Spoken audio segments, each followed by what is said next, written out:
Yo, what's going on, y'all? This Combo Breaker 99. I'm back with another video. I want to do my final thoughts on Oleksandr Usyk and Tony Bellew, just my little post-fight here. But I just gotta say that, you know, Oleksandr Usyk and Tony Bellew, they put on a very, very good fight.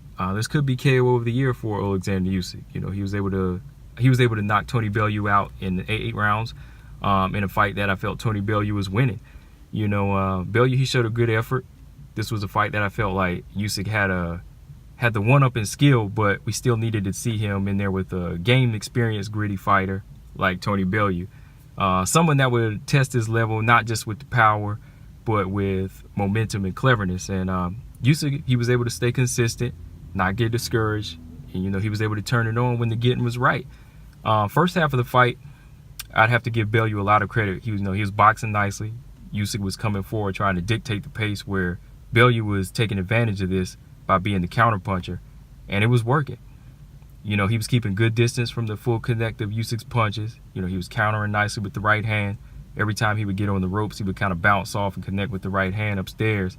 The only thing is, I wish he would have added a left hook or another right to the body or something to get more results, because Usyk, he was still continuing to come forward with the ones and twos he was throwing. Maybe they weren't connecting full on, but the jab was starting to touch Bellew's cheek, and you could kind of see the reddening on his cheek. And up to round 5, Usyk's consistency was really starting to take over here. Like I said, here's where Usyk, you know, he started to become more active, and he started to land more of his 1-2s, and he started landing in more of the angles, especially with the left hand. You know, he started clipping Bellew whenever Bellew would go on the ropes. He started clipping him with the left hand a little bit more. And those shots, they were really starting to catch up now, because where early in the fight, I think Bellew was trying to box from the outside, and he was using the distance. Around round 5 through 7, Usyk, he was controlling that distance more, and, you know, he was popping the jabs right in Bellew's face. Like I said, he was just throwing more punches. Bellew was starting to lose steam. Bellew to me, he kind of lost focus when he stopped going to the body with the right hand. You know, he was throwing a good right hook to the body, but after that right hand, he needed to fire some more hooks off, man. He had to kind of go on the inside and try to stop the movement of Usyk. But again, that was just another tool in Usyk's game, man. Usyk, he was much more nimble than you think. He's much more nimble than a lot of people give him credit for. You know, he likes to move around. He's a little bit more lighter on his feet, and he started banking off the single shots of Bellew. You know, all Bellew had to do was avoid, all he had to do was avoid that right hand, and then he could land his 1s and 2s and keep firing that left hand at Bellew. And that's what he did, man, all the way up to round 8, which was a capper, man. Usyk landed a solid combination of power shots, and you could see that out of nowhere, Bellew, he was just like done, man. And then after that, landed that solid 1-2, and that left hand just dropped him right on his back, man. He was just like laying there on the ropes, man. And that was the whole thing, man. Like, you don't think Usyk punches that hard, but he was dismantling Bellew mentally. You know, even from round 1, even though I gave like the first 4 rounds to Bellew, he was dismantling Bellew, systematically breaking him down just by staying consistent. You know, just by staying consistent in the fight, Usyk was able to just break him down mentally, because, like I said, I felt Bellew was winning the first 4 rounds, but he was really having to work to win those 4 rounds, because Usyk was never stepping down. You know, Usyk was never losing his steam, and he was never falling or getting discouraged where he was saying, oh, Bellew's winning these rounds. No, he said, I'm going to just keep doing what I do until I break him. And that's what he did. And finally, when that left hand landed, you know, it came out of nowhere, and that's why he knocked Bellew out. You know, because like I said, he never really looked hurt or like he was rocked in any of the other rounds. But when that first solid left hand landed in round 8, you know, he was out.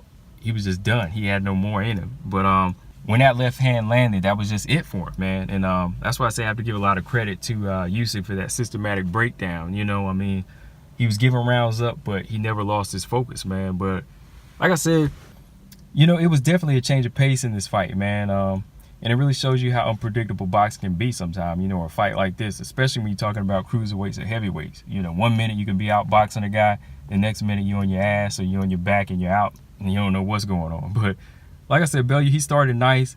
He was the more calm, collected guy, you know, picking his shots. But my main question with those rounds he was winning was, can he keep this pace up? You know, if Usyk doesn't tire And, you know, if Usyk doesn't stop throwing these high volumes of punches, will Bellew be able to continue to hold on and win these rounds? But like I said, man, no frustration, no sweat in Usyk's game.